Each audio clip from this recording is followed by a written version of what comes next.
Imagine a country where the government controls every newspaper, every radio broadcast, every conversation that might drift too close to the truth. A place where 3 generations of one family have ruled with absolute power for over 70 years. A nation that sits in near total darkness on satellite maps at night, surrounded by neighbors lit up like grids of fire. That country is North Korea, officially known as the Democratic People's Republic of Korea, and its story is one of the most extraordinary and disturbing chapters in modern history. By the end of this video, you'll understand exactly how North Korea came to exist, how the Kim dynasty built and kept its grip on power across 3 generations, and why a nation of approximately 25 million people, according to the 2023 estimate from the Central Intelligence Agency World Factbook, remains one of the most closed and controlled societies the world has ever seen. This is not just a story about one family or one government. It is a story about how war, ideology, fear, and isolation can reshape an entire population over decades. It is about nuclear weapons built while people go hungry. It is about a cult of personality so deeply engineered into everyday life that questioning the leader has meant death, imprisonment, or the slow erasure of everything a person holds dear. And it begins not in Pyongyang, but in the chaos that followed the end of World War II. To understand why North Korea exists at all, you have to go back to 1945. For 35 years, the Korean peninsula had been under Japanese colonial rule, a period marked by forced labor, cultural suppression. Only 5 years after the end of the Second World War, the major nations of the world are once again up in arms. As nuclear weapon-fueled Cold War tensions grow between East and West, the Korean peninsula will play host to its first major hot conflict. Initially a struggle between 2 opposing Korean states, within months a global UN coalition and an emerging Chinese juggernaut are fighting it out in a war that will see both sides approach the brink of victory and defeat. And deep national humiliation. When Japan surrendered to Allied forces in August of 1945, Korea was liberated. But that liberation came with a catch that would define the peninsula's future for generations. The United States and the Soviet Union, wartime allies already beginning to eye each other with suspicion, divided the peninsula along the 38th parallel. This line was not drawn along ethnic, cultural, or geographic boundaries. It was a military convenience, a way to split the task of accepting Japanese surrenders between 2 superpowers. North of that line, Soviet forces moved in. The 3-year Korean War claimed at least 3 million lives and saw U.S. and Chinese troops clash to prop up their allies in the Korean peninsula. 70 years on, the area remains a tinderbox in the absence of a permanent peace treaty. CNA's Lim Yun-suk explains. It was the longest negotiated armistice in history. On July 27, 1953, military leaders from North Korea and China and the U.S.-led United Nations Command, the fighting parties in the 3-year Korean War, met at Panmunjom as they finally agreed to a ceasefire deal. South of it, American forces took control. What was meant to be a temporary administrative division quickly hardened into something far more permanent. In the north, the Soviets needed a reliable leader, someone who was Korean, who had fought against Japanese occupation, and who would align with Moscow's interests. They found their man in a young military figure who had spent years in exile fighting the Japanese, a man who would go on to become the founding father of one of the world's most repressive states. His name was Kim Il-sung. Kim Il-sung was born in 1912 near Pyongyang. He had fought as a guerrilla commander against Japanese forces in Manchuria during the 1930s and had spent time in the Soviet Union, where he received military training and rose through the ranks of the Soviet Red Army. He was not the only Korean leader the Soviets considered, but he was the one they ultimately backed. By the time he returned to Korea in September of 1945, he was positioned as a hero of the resistance, though many ordinary Koreans had never heard of him before. The Soviets helped build him up. State media portrayed him as a legendary fighter, a near-mythical figure who had single-handedly battled Japanese imperialism. The actual record was more complicated, but in the post-war political environment of the North, the story they were selling found an audience. Kim moved quickly to consolidate power, eliminating rivals, building a loyal political base, and aligning the Northern administration tightly with Soviet preferences. On September 9, 1948, The Democratic People's Republic of Korea was officially established, with Kim Il-sung named as its first leader. In the south, the Republic of Korea had already been declared in August of that same year, with American backing and Syngman Rhee as its president. The peninsula was now formally divided into two separate states, each claiming to be the legitimate government of all of Korea, each backed by a nuclear-armed superpower. The tension between North and South did not stay cold for long. In the early hours of June 25, 1950, North Korean forces crossed the 38th parallel and invaded the South. The Korean War had begun. The invasion was swift and devastating. North Korean troops, equipped with Soviet tanks and weaponry, pushed deep into South Korea within days. Seoul fell almost immediately. The South Korean military was overwhelmed. The United Nations Security Council, with the Soviet Union absent in a diplomatic boycott, authorized member states to assist South Korea. The United States led the response, committing hundreds of thousands of troops under the command of General Douglas MacArthur. By September of 1950, United Nations forces had reversed the North Korean advance through a bold amphibious landing at Incheon, and soon they were pushing north past the 38th parallel, driving toward the Yalu River, the border between North Korea and China. That advance triggered China's entry into the war. Chinese forces poured across the border in October of 1950, pushing United Nations troops back south in one of the most brutal campaigns of the conflict. The war ground into a bloody stalemate along roughly the original dividing line. Casualties on all sides were catastrophic. Cities and towns across the peninsula were reduced to rubble. The fighting continued for 3 more years before an armistice was signed on July 27, 1953. No peace treaty was ever concluded. Technically, the Korean War never ended. It was only paused. The armistice created the demilitarized zone, a roughly 2.5-mile-wide buffer strip running across the peninsula, one of the most heavily fortified borders in the world to this day. For Kim Il-sung, the war was both a catastrophe and a gift. The catastrophe was the physical destruction of the North. The gift was that the war gave him a permanent enemy, a source of external threat that he could use to justify total control over his population for the rest of his life. The United States became the great imperial aggressor in North Korean state propaganda, the existential threat that required every sacrifice, every restriction, every hardship the regime demanded of its people. The years that followed the armistice were years of intense reconstruction and even more intense political consolidation. Kim Il-sung was not satisfied with simply holding power. He wanted to make sure that power could never be challenged. He purged political rivals within the Workers' Party of Korea, the ruling party he controlled, eliminating factions that had ties to China or the Soviet Union. He built a political system where loyalty to himself was the only thing that mattered. Those who questioned him disappeared. Those who proved useful were rewarded. And gradually, Kim Il-sung built something that had no real precedent in the communist world, a dynastic one-man state. Central to this project was ideology. In the 1960s and 1970s, Kim Il-sung developed and codified what became known as juche, a Korean word that can roughly be translated as self-reliance. Juche was officially presented as a homegrown Korean philosophy, a rejection of dependence on foreign powers, and a declaration that the Korean people, guided by their leader, could determine their own destiny through their own efforts. In practice, it became the ideological backbone of the regime, a philosophical justification for isolation, for the command economy, and above all, for the absolute authority of Kim Il-sung himself. Juche taught that the leader was the brain of the nation, that the Workers' Party of Korea was the body, and that the Korean people were the muscle. Without the leader, there was no direction. Without direction, there was no survival.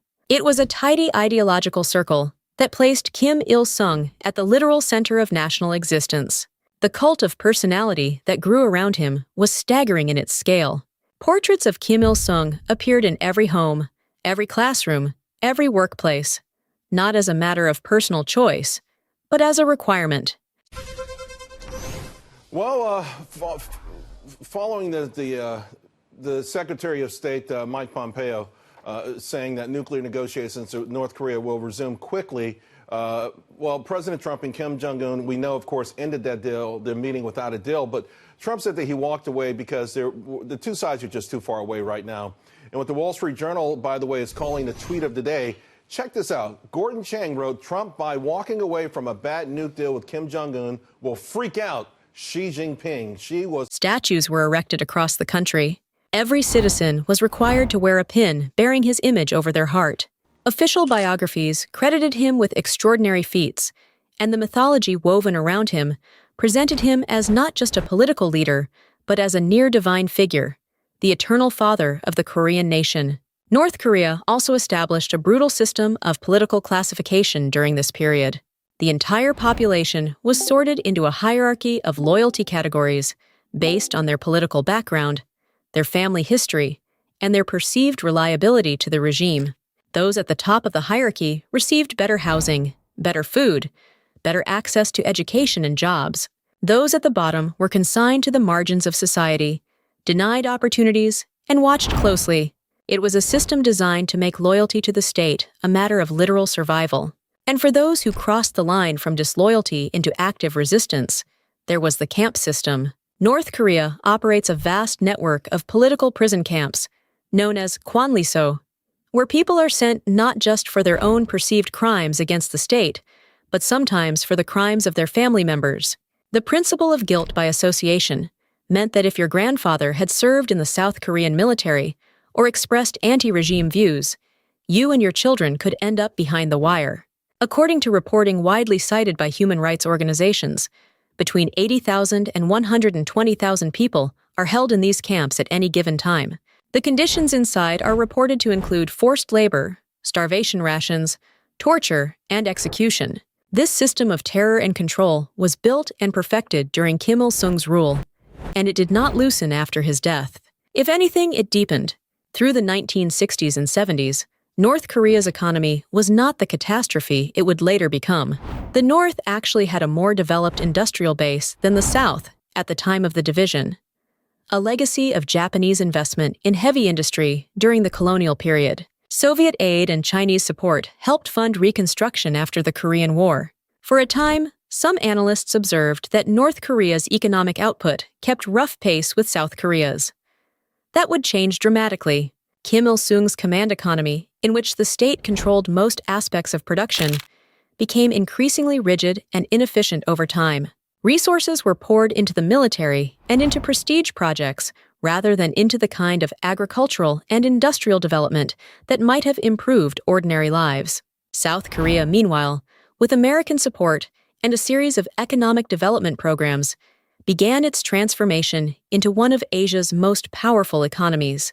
The gap between North and South, which had once been narrow, became a chasm. By the 1980s, North Korea was already showing serious signs of economic stress. Foreign debts went unpaid. The agricultural system, organized into collective farms under state direction, struggled to feed the population. The command economy's inefficiencies, compounded by the enormous drain of military spending, which according to the International Institute for Strategic Studies, in 2023 amounts to approximately $4.5 billion, or around 23% of the country's gross domestic product, left little room for anything else. Then came the 1990s, and with them, catastrophe. The collapse of the Soviet Union in 1991 removed North Korea's most important patron. Soviet subsidies, preferential trade deals, and technical assistance evaporated almost overnight. China, adjusting to its own economic transformation, was no longer willing to prop up the North on ideological grounds alone. North Korea found itself suddenly and brutally exposed to the consequences of its own economic failures. What followed was one of the worst famines of the 20th century. The exact death toll remains disputed because the North Korean government does not release reliable statistics and has always denied the scale of the disaster. Estimates of those who died range widely, but the scale of suffering was undeniable. Agriculture failed. The state food distribution system collapsed in many areas. People ate bark, grass, anything they could find. Children showed severe signs of malnutrition. Entire communities were devastated. The famine is known in North Korea as the Arduous March, a term the regime borrowed from the mythology of Kim Il-sung's guerrilla days, repurposed to describe a national catastrophe. Ironically, Kim Il-sung did not live to see the worst of the famine. He died on July 8, 1994, at the age of 82, reportedly from a heart attack. He had ruled North Korea for 46 years. His body was embalmed and placed in a glass sarcophagus at the Kumsusan Palace of the Sun in Pyongyang, where it remains to this day, preserved for public reverence. He was posthumously named Eternal President of the Republic, a title that has never been given to anyone living. Because technically, according to North Korea's own constitution, Kim Il-sung still holds the presidency forever. Power passed to his son, Kim Jong Un, in what marked one of the most extraordinary moments in the history of communist states. A hereditary transfer of power in a system that was supposed to represent the working class. Kim Jong-il had been groomed for succession for years. He had run the party's propaganda apparatus since the 1970s and had been designated his father's successor well before Kim Il-sung's death. Still, by the conventions of communist governance, a son inheriting power from his father was unprecedented at this scale. Kim Jong-il was a very different personality from his father. Where Kim Il-sung had been a military man who cultivated an image of paternal warmth, Kim Jong-il was reclusive, eccentric, and reportedly obsessed with cinema. He had overseen the production of thousands of North Korean films, and according to various accounts, he had amassed a personal library of more than 20,000 films from around the world. He once arranged for the kidnapping of a South Korean filmmaker and his actress wife to produce movies for the North Korean state, a story that became one of the most surreal episodes of the Cold War era. But Kim Jong-il's eccentricities were not what defined his rule. What defined his rule was survival under pressure and the decision to pursue nuclear weapons with absolute determination. He inherited a country in crisis. The famine of the 1990s killed enormous numbers of his own people, and his response was, at best, inadequate. He refused to fully open the country to international aid, fearing that foreign access would reveal the weakness of the state and potentially expose the population to outside ideas. When aid did flow in, it was carefully managed to prevent any real contact between foreign relief workers and ordinary North Koreans. The famine eventually eased, but the damage to the population, nutritional, physical, generational, was permanent. Kim Jong-il understood that his regime's survival depended on two things. First, maintaining the absolute loyalty of the military, which he achieved through a policy called Songun, or military first. Under Songun, the Korean People's Army was placed at the very top of the national priority structure. Military officers received food, resources, and privileges even when civilians were starving. The army was not just a defense force. It was the political and economic backbone of the state. Second, Kim Jong-il was convinced that only nuclear weapons could guarantee North Korea's survival. Watching what happened to leaders in Iraq and later Libya, leaders who gave up their weapons programs and were subsequently removed or killed, only deepened his conviction. A nuclear-armed North Korea, he reasoned, could not be attacked.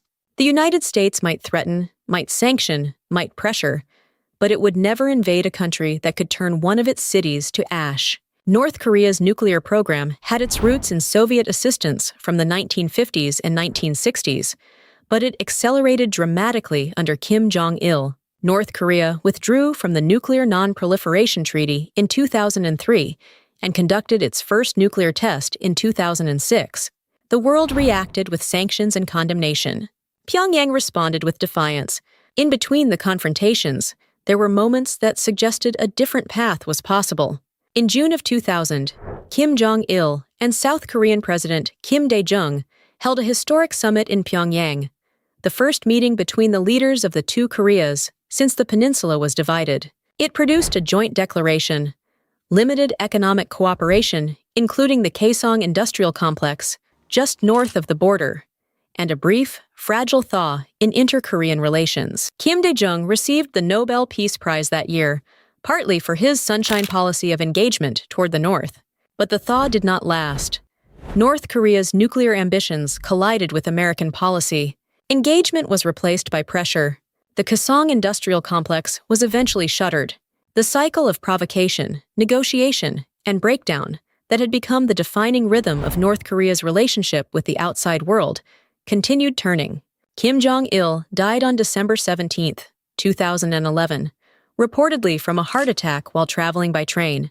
He was 69 years old. State television announced his death 2 days after it occurred, showing anchors and citizens weeping with what appeared to be genuine grief. Though in a state where displaying insufficient mourning can itself be a crime, the question of how much was spontaneous is impossible to answer. Power passed to his son, Kim Jong Un, who was believed to be around 27 or 28 years old at the time, the youngest head of state in the world. Kim Jong Un had been educated in Switzerland and was largely unknown outside the inner circles of the regime. Many analysts at the time speculated that he might be a transitional figure, that real power might rest with older party and military officials around him. That speculation proved wrong. Kim Jong-un moved quickly to establish himself as the undisputed ruler of North Korea.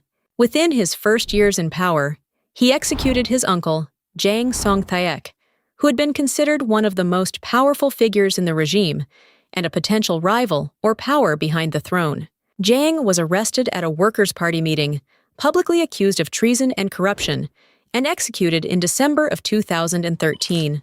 The message was unambiguous. No one was beyond Kim Jong-un's reach. No relationship was a shield against the consequences of perceived disloyalty. Kim Jong-un also oversaw the assassination of his own half-brother, Kim Jong-nam, who was killed with the nerve agent VX at Kuala Lumpur International Airport in February of 2017. Kim Jong-nam had lived in exile and had been considered a potential alternative figurehead by some foreign intelligence services. That made him a threat, and in the calculus of the Kim dynasty, threats are eliminated. But Kim Jong-un also made his own mark through an acceleration of North Korea's nuclear and missile programs on a scale that went beyond anything his father had attempted. Under his direction, North Korea conducted multiple nuclear tests. In 2017, North Korea conducted what it claimed was its most advanced nuclear test, a hydrogen bomb. The same year, North Korea tested intercontinental ballistic missiles that analysts assessed could potentially reach the continental United States. Kim Jong-un himself stated in 2017, quote, "We will never give up our nuclear capabilities as long as the United States keeps its aggressive policy towards us." The year 2017 brought North Korea and the United States to a point of acute tension. United States President Donald Trump and Kim Jong-un traded personal insults and threats on a scale that alarmed governments and observers around the world. Trump referred to Kim as Rocket Man and threatened North Korea with fire and fury. Kim's government responded with statements about reducing United States territories to ashes.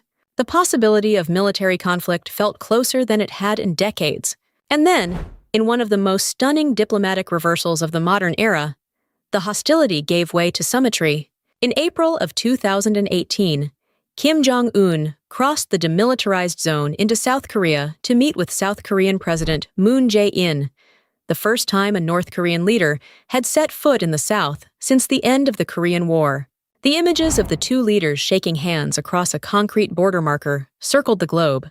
They walked in the woods of the demilitarized zone together, sat across from each other at a table that straddled the dividing line, and signed a declaration pledging to work toward the complete denuclearization of the Korean Peninsula and a permanent end to the state of war between the two countries.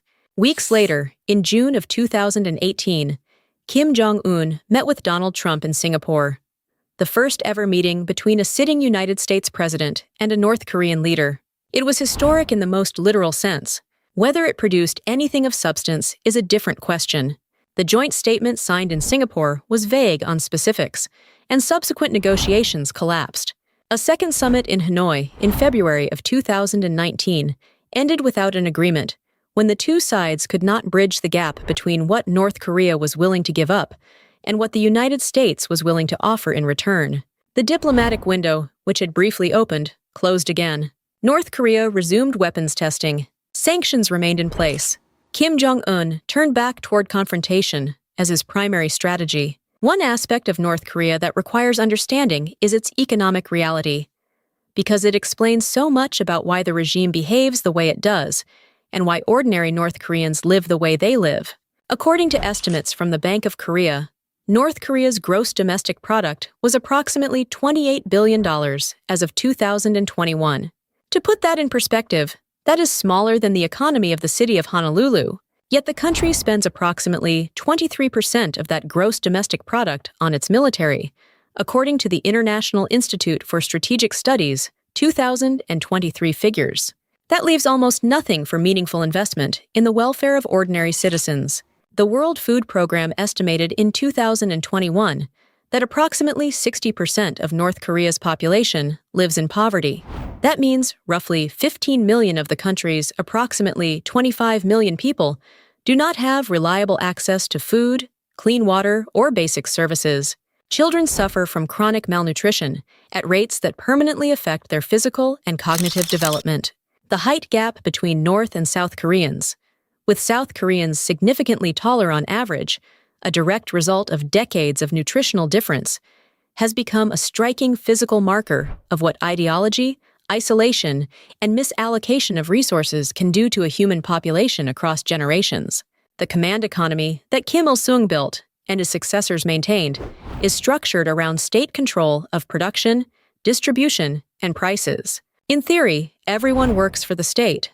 Everyone receives housing and food from the state, and the state ensures that basic needs are met. In reality, the state has not been able to fulfill those promises for decades. A gray market economy, known in North Korea as the Jangmadang, has filled some of the gap. These informal markets, initially suppressed by the state as ideologically unacceptable, have grown to become an indispensable part of everyday economic survival for millions of North Koreans. The Jangmadang emerged out of the famine of the 1990s, when people had no choice but to buy and sell food and goods outside the official distribution system simply to stay alive. Over time, Kim Jong Un's government shifted to a somewhat more pragmatic stance toward these markets, allowing them to operate while maintaining state oversight and extracting revenue through fees and bribes. They represent a crack in the ideological wall, a space where North Koreans exercise something resembling economic agency, but they also reflect the fundamental failure of the state to provide for its people. International sanctions, imposed in response to North Korea's nuclear tests and missile launches, have tightened over the years and severely limit the country's ability to generate foreign currency. North Korea has responded with a range of strategies to evade sanctions, including ship-to-ship transfers of petroleum products at sea, cybercrime operations attributed to state-linked hacking groups, and the export of labor, sending North Korean workers abroad to earn wages that are partly remitted to the state. The scale and sophistication of North Korean cyber operations in particular have drawn attention from security researchers, with billions of dollars in cryptocurrency reportedly stolen to fund state programs.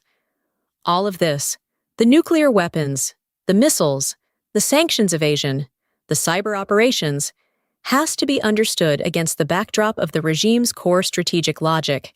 The Kim dynasty believes that its survival depends on maintaining absolute internal control while deterring external attack. Nuclear weapons are not seen as a bargaining chip to eventually trade away. They are seen as the ultimate insurance policy. If Muammar Gaddafi in Libya had kept his nuclear program, the thinking goes, he would still be alive. If Saddam Hussein in Iraq had actually possessed the weapons his government was accused of having, the United States might not have invaded. That lesson, accurate or not, has been absorbed into the deepest level of North Korean strategic thinking.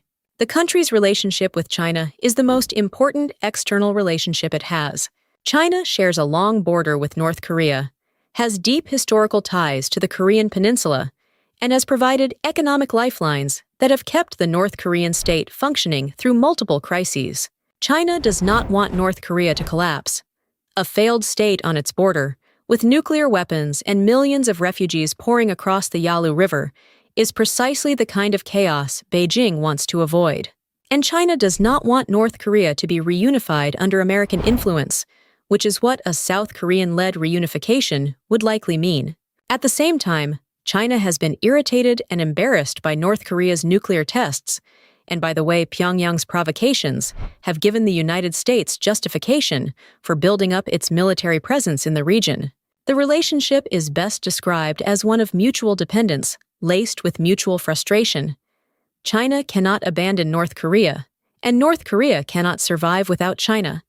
But neither side is entirely comfortable with that arrangement. North Korea's relationship with Russia has historically been secondary to its relationship with China.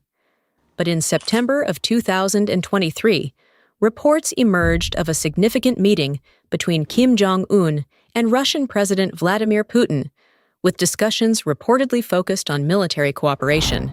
This potential deepening of ties with Russia, which itself was under severe international sanctions following its invasion of Ukraine, signaled that Pyongyang was looking for ways to diversify its external relationships and potentially find new sources of military technology and economic relief.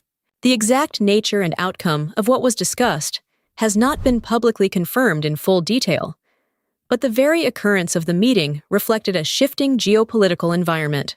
The human dimension of life inside North Korea is something that data points and geopolitical analysis can only partially capture.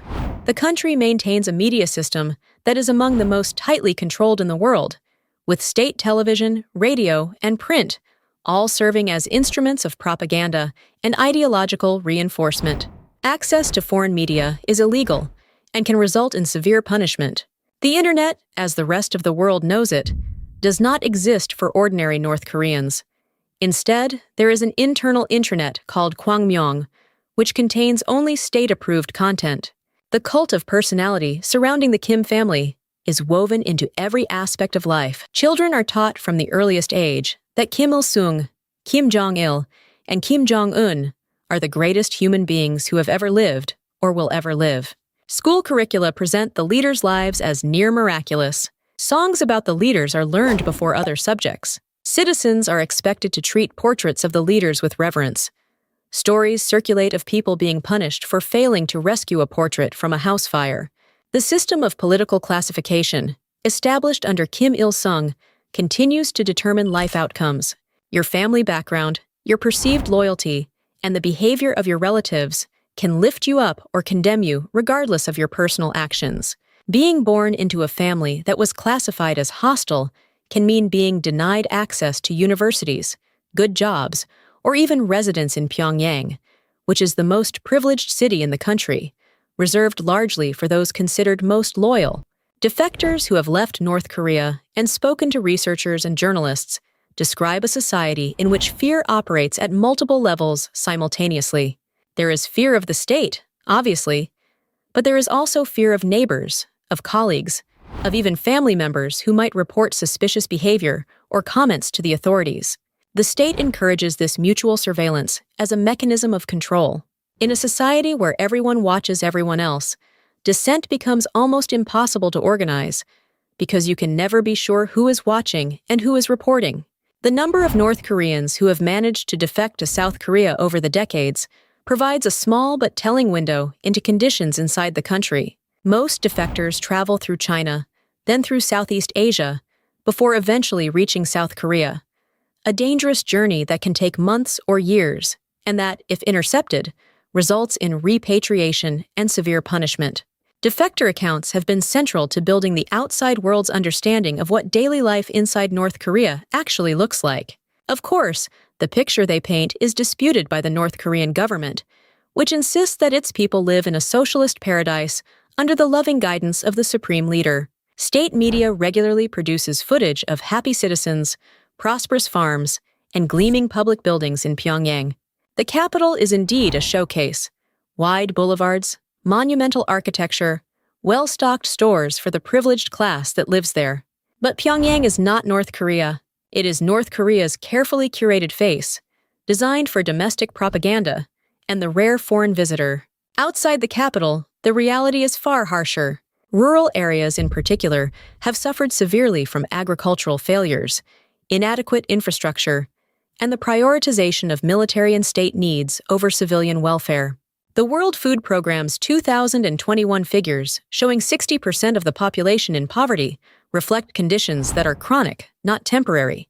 North Korea's decision not to attend the Tokyo Olympics in 2021, citing concerns about the COVID-19 pandemic, was consistent with a broader pattern of using the pandemic as justification for even tighter border control and isolation. North Korea closed its borders early in 2020 and maintained that closure for an extended period, cutting off even the limited cross-border trade with China that had provided some economic relief. The economic cost of that decision was severe, piling onto an already struggling economy. Kim Jong Un acknowledged in public statements that North Korea faced serious economic difficulties, an unusual admission for a regime that typically denies any failure. Yet acknowledgement without structural reform means little. The fundamental contradictions of the North Korean system, massive military spending alongside widespread civilian poverty, claims of self-reliance while depending on foreign aid and sanctions evasion, a nuclear weapons program that guarantees isolation while isolation guarantees poverty, have not been resolved and show no signs of being resolved under Kim Jong Un's leadership. As of 2023, North Korea continues to face what the research describes as severe economic challenges, made worse by international sanctions and the lingering effects of the COVID-19 pandemic. The country's estimated gross domestic product of $28 billion, as reported by the Bank of Korea for 2021, places it among the poorest economies in Asia despite having a population of 25 million people and sitting in one of the most economically dynamic regions of the world. The contrast with South Korea is almost incomprehensible. The two countries share a language, a history, a culture, and a peninsula. They were divided by a line drawn by foreign powers in 1945. In the decades since, South Korea has transformed itself into one of the world's leading economies, a democracy, a cultural powerhouse that exports its music, its films, and its technology around the globe. North Korea, by virtually every measure of human welfare, has gone in the opposite direction. There are scholars and analysts who argue that the conventional narrative about North Korea, that it is a uniquely bizarre and irrational state, misses something important. From the regime's point of view, they argue, its behavior is entirely rational. Nuclear weapons have kept external enemies at bay. Tight internal control has prevented the kind of popular uprisings that toppled communist governments in Europe in 1989. The dynasty has survived for over 70 years in a hostile environment. Whatever else one thinks of the Kim family, they have proven to be extraordinarily effective at one thing: keeping themselves in power. The cost of that effectiveness, paid by the 25 million people who live under it, has been measured in famine deaths, in the roughly 80,000 to 120,000 people held in political prison camps at any given time, in the stunted childhoods of malnourished generations, in the shuttered minds of people who have never been allowed to hear a news broadcast from outside their own country's propaganda apparatus. Whether North Korea's current trajectory leads to eventual reform, to collapse, to conflict, or simply to more of the same indefinite stagnation, is something no analyst can say with certainty. The regime has survived predicted collapses before. It has survived the end of Soviet patronage, a famine, the deaths of two leaders, and decades of sanctions. Kim Jong Un, still relatively young, shows no signs of loosening his grip or abandoning the nuclear program that he sees as his ultimate guarantee of survival. What has changed is that North Korea is no longer just a regional concern. Its intercontinental ballistic missile tests and its claimed hydrogen bomb test in 2017 mean that the stakes of any miscalculation or conflict have grown dramatically. A North Korea that can potentially reach the continental United States with a nuclear warhead is a North Korea that has fundamentally changed the security calculations of every major power in the Pacific. The story of North Korea is, among many things, a story about what happens when a nation is turned entirely inward, when every institution, every system, every human relationship is bent toward maintaining the power of one family at the expense of everything else. It is a story that began in the chaos of 1945, was cemented in the fire of the Korean War, and has been continuously renewed through generations of deliberate control, deliberate fear, and deliberate isolation. Kim Il-sung built the system. Kim Jong-il hardened it and armed it. Kim Jong-un has accelerated it and aimed it outward at the world in ways his grandfather never could have imagined. 3 men, 3 generations, 1 unbroken dynasty, and a country still, more than 7 decades after it was created, waiting for the next chapter of its story. The workers in the fields, the soldiers at the border posts, the children memorizing songs about their supreme leader, the families sending coded messages to relatives who have defected, the prisoners in the labor camps who may never see the outside world again. They are the real story of North Korea, the story behind the nuclear tests and the diplomatic summits and the satellite images of darkness. They are 25 million people living inside one of history's strangest and most sustained experiments in total control. That experiment is still running, and the world is still watching. If you found this documentary useful, subscribe to the channel for more in-depth documentaries on history, geopolitics, and the events that have shaped the world we live in.